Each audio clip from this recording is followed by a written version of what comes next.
আসসালামু আলাইকুম ভিউয়ার্স, কেমন আছেন সবাই? আশা করছি ভালো। আমি নাজমা আছি আপনাদের সাথে।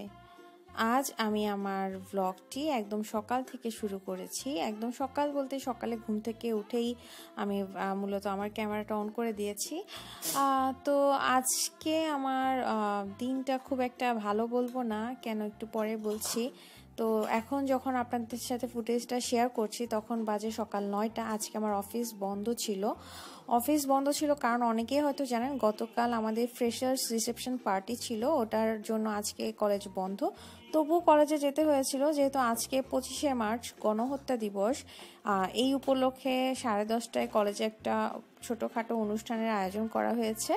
তো ওটা অ্যাটেন্ড করার জন্যই মূলত আমার আবার কলেজে যেতে হয়েছে। তো কলেজে যাওয়ার আগে আমি তরকারি যা ছিল এবং দুধ ছিল এগুলো জাল দিয়ে দিচ্ছি, এরপর আমি কলেজে চলে গেলাম। 25 মার্চ গণহত্যা দিবস উপলক্ষে অনুষ্ঠান তখন শুরু হয়ে গেছে অলরেডি। আলোচনা সভা ছিল আজকে, কোরআন তেলাওয়াত দিয়ে অনুষ্ঠান শুরু হয়েছে। তো এরপর একজন মুক্তিযোদ্ধা, বীর মুক্তিযোদ্ধা, ওনার নাম হচ্ছে সিরাজুল হক। উনি খুব সুন্দর করে ওনার লাইফের মুক্তিযুদ্ধকালীন সময়ে যে ওই অংশটুকু আমাদের সাথে শেয়ার করেছেন, যেটা শুনতে আমাদের সবারই খুবই ভালো লেগেছে এবং অনেক কিছু নতুন করে জানতে পেরেছি মনে হয়েছে। যাই হোক, এরকম মুক্তিযোদ্ধাদের থেকে গল্প শুনতে সবারই তো ভালো লাগে, তাই না? দেশের গল্প, যুদ্ধের গল্প কার না শুনতে ভালো লাগবে না? তো সবারই ভালো লাগে, স্বাভাবিক এটা। আমাদেরও খুব একটা খারাপ লাগছিল না। তো আজকে অফিসে আসার আগেই কিন্তু আমি আমার কমিউনিটিতে একটা পোস্ট দিয়েছিলাম আজকে লাইভে আসবো, তবে সন্ধ্যা 7টায় না, একটু চেষ্টা করবো একটু অন্য সময় আসার, বিকেলের দিকে আসার। তো আসলে গতকাল রাত থেকেই ইউসরার শরীরে গুটি গুটি কয়েকটা ছোট ছোট দানা আমি দেখতে পাই। তো আমি ধারণা করি যে হয়তো ওটা মশার কামড় অথবা পক্সও হতে পারে, যেহেতু ওয়াসনার হয়েছে ইউসরারও হতে পারে, এরকম একটা ধারণা ছিল। তো সকালে আমি যখন ঘুম থেকে উঠি, যখন আমি অফিসে আসছিলাম, আজকে ওরা দুই বোনই ঘুম ছিল তখন, এই কারণেই আমি ওই কমিউনিটি পোস্টটা দিয়েই কলেজে চলে যাই। কলেজ থেকে আমি যখন বাসায় যাই তখন বাজে প্রায় বেলা 1টা মতো, এবং বাসায় গিয়ে দেখি আমার মেয়ের পুরো শরীর ছোট ছোট ভেসিকুলার লেশন হয়ে পুরো শরীরে ছেয়ে গেছে। মানে এক কথায় ওর কন্ডিশন দেখে এত মন খারাপ হয়ে আছে। ওয়াসনার কষ্টটা আমি ফিল করেছি, ওয়াসনার কষ্টটা আমি দেখেছি। মানে কি বলবো, ওয়াসনার তো একটু বড় হয়েছে, ওকে আমি একটু বোঝাতে পারছিলাম, কিন্তু ইউসরাকে কিভাবে বোঝাবো, কিভাবে কি করব, আমার কিচ্ছু জানা নাই। মানে আমার জাস্ট মনে হচ্ছে আমার নিজেকে খুব অসহায় মনে হচ্ছে। মানে আমার খুবই খারাপ লাগছিল। তো কি আর করা, কিছু করার নেই, হয়ে যখন গেছে এটা তো মেনে নেওয়া ছাড়া কিছু করার নেই। এটা তো আল্লাহর ইচ্ছা, আল্লাহই ভালো জানেন। আল্লাহ আমার মেয়েকে দ্রুত সুস্থ করে দিক, আমিন। তো সবাই কাইন্ডলি ওর জন্য একটু দোয়া করবেন, কারণ আমি জানি ওয়াসনার জন্য আপনারা যে ভালোবাসা দেখিয়েছেন এটা তো আমি অবশ্যই ভোলার মতো কিছু না। তো ইউসরার জন্য বেশি বেশি দোয়া করবেন। আমি আর কিছু বলতে পারছি না। তো আজকে আমি আর তেমন কিছুই রান্না করতে যাচ্ছিলাম না, মানে আমার আর কিছুই করতে ইচ্ছে হচ্ছে না, আমার কোনো কাজই আমার হাতে আসছে না, এরকম অবস্থা। তো একটু ভালো লাগছে এটা চিন্তা করে যে কালকে অফিস বন্ধ, একটা দিন মেয়েকে সময় দিতে পারবো। তবে আমার তো ইচ্ছে হচ্ছে আমি যেন কয়েকটা দিন ছুটি নিয়েই পুরো সময়টা, কারণ দুই বাচ্চাই কিন্তু, ওয়াসনা যদিও সুস্থ কিন্তু সে এখনও ইরিটেটেড, সে এখনও ওটার ভেতর থেকে আসতে পারেনি এবং তার খাওয়া দাওয়া এখনও নিয়মের মধ্যে আসেনি।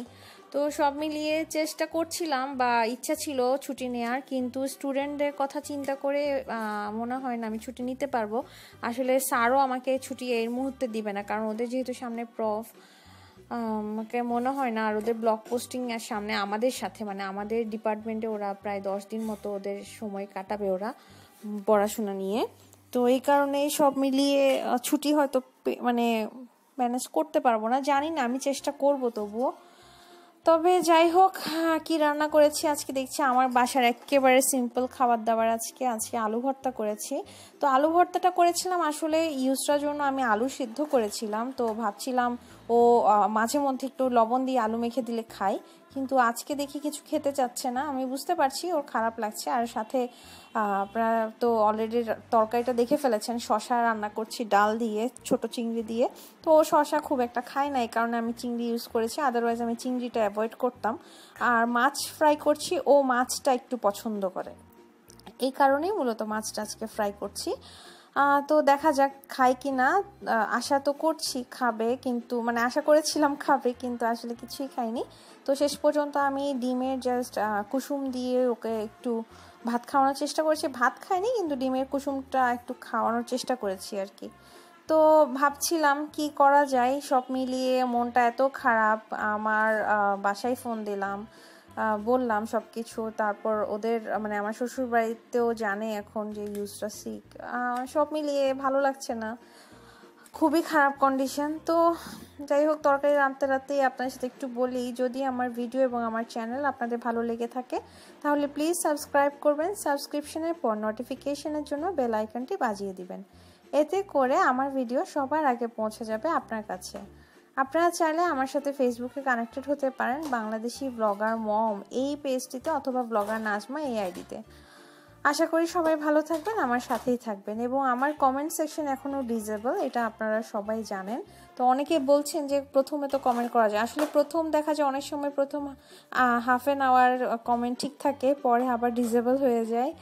তো আসলে এটা তো আমার হাতে নেই, আমার হাতে থাকলে তো আমি এটা ঠিক করেই নিতাম। আপনাদের সাথে কথা বলতে না পারলে আমার এখন দিনের একটা অংশ মনে হয় আমি একটা কাজ করিনি, এরকম আর কি।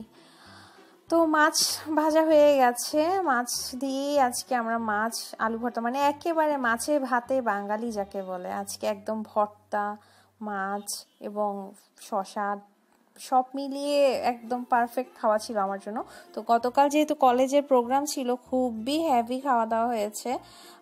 এবং কলেজের প্রোগ্রামের ফুটেজ আমি মূলত আপনাদের সাথে কালকে শেয়ার করব। আজকে আমার পক্ষে পসিবল হবে না, আমি ইউসরাকে নিয়ে অনেক বেশি একটু ওকে সময় দেওয়ার চেষ্টা করছি। তো এই ফাঁকেই আমি মূলত আপনাদের সাথে একটু কথা বলে নিচ্ছি, কারণ লাইভে আসলে আর এর মধ্যে সম্ভব হবে বলে মনে হচ্ছে না। তো এর মধ্যে ওয়াসনা হচ্ছে ওর বপ্পি আর ওর ছোটন চাচুর সাথে অনেক মজা করেছে, ওটাই আপনাদের একটু শেয়ার করলাম। ওরা ভিডিও কলে যখন কথা বলছিল ছবি তুলেছে ওয়াসনা, ও বিভিন্ন ধরনের বিভিন্ন যে ইমোগুলো থাকে ওগুলো দিয়ে দিয়ে নিজেকে ডেকোরেট করছিল আর ছবি তুলছিল, ওটাই আপনাদের সাথে মূলত একটু শেয়ার করলাম। ও খুব মজা পাচ্ছিল এটাতে। ওটা মোটামুটি করে, ওর একটা ফেভারিট হবিও বলতে পারেন। ও যখনই হচ্ছে কেউ ভিডিও কল দেয় এটাই ওর স্বভাব। তো মেয়েদের জন্য কি রান্না করব এটা ভাবতে ভাবতে মানে বিকেলের নাস্তার জন্য আমি রেডি করে ফেলছি আজকে পায়েস।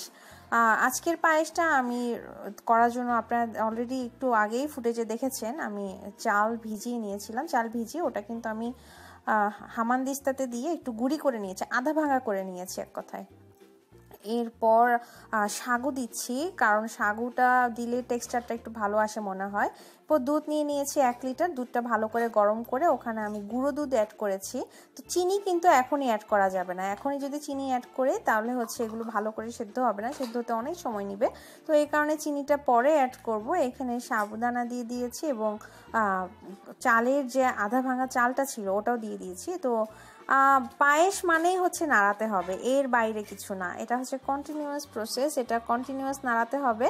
তো আপনারা দেখছেন এখন মানে মোটামুটি সেদ্ধ হয়ে গেছে, এ কারণে একটু ভেসে ভেসে উঠেছে দেখেই নিশ্চয়ই বুঝতে পারছেন যে সেদ্ধ হয়ে গেছে। তবে আমি আরেকটু যেন একটু ঘন হয় এটার জন্য আরেকটু নাড়িয়ে চাড়িয়ে নিচ্ছিলাম। এবং সেদ্ধ হওয়ার পর যেটা আপনি এরপরেই মূলত আপনার সকল ধরনের যত কিছু দেওয়ার চিনি বা অন্য কিছু যা অ্যাড করতে চান এগুলো কিন্তু সেদ্ধ হওয়ার পরে দেই আমি।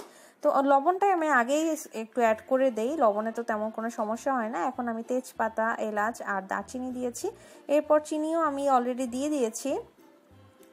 তো নাড়িয়ে নাড়িয়ে যতক্ষণ পর্যন্ত এটা রেডি না হবে ততক্ষণ ওয়েট করা, এখানে আর কোনো কাজ নেই।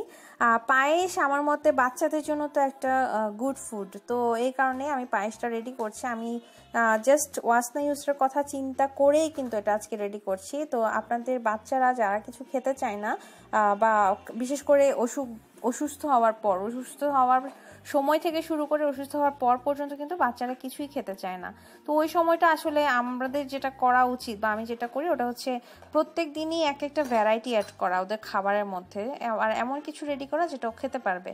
তো আপনারা তো বুঝতে পারছেন কাঠবাদাম ছিল বাসায়, এই জন্য কাঠবাদাম দিচ্ছি। আপনাদের বাসায় যদি পেস্তা বাদাম বা কাজু বাদাম থাকে আপনারা ওটাই দিবেন, কোনো সমস্যা নাই। আমার কাছে ছিল না দেখে আমি দেইনি। আর এরপর ঘি অ্যাড করে দিয়েছি। আর আমার বাসা থেকে যে ঘিটা আনা হয় ওটা আসলে শেষ হয়ে গিয়েছিল, এখন এটা আড়ংয়ের যে ঘিটা আছে ওটাই অ্যাড করছি। তো একটু হালকা গোলাপ জল দিয়েছি একটু স্মেলের জন্য, এটা আমার হাজব্যান্ডের পছন্দ এই স্মেলটা, তো এই কারণে অ্যাড করলাম। আচ্ছা, অনেকে কিন্তু কাঠবাদাম ছিলে দেন, আমিও মাঝে মধ্যে ছিলে দিই, কিন্তু আজকে আমি জাস্ট ছিলিনি, জাস্ট ভালো করে ধুয়ে কুচি করে দিয়ে দিয়েছি।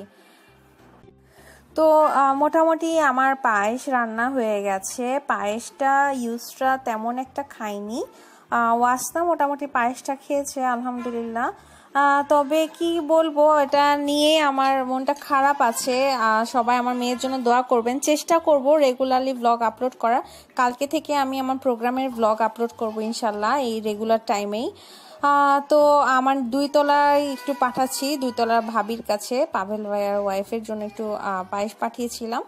তো এরপর আজ এই যে গ্লিমসগুলো দেখতে পাচ্ছেন এগুলো হচ্ছে আমাদের গতকালকে প্রোগ্রামে, যেটা আমি আগামীকাল আপলোড করবো ইনশাল্লাহ। তো সবার থেকে বিদায় নিচ্ছি, সবাই ভালো থাকবেন, আমাদের জন্য দোয়া করবেন। সবাইকে আল্লাহ হাফেজ, আসসালামু আলাইকুম।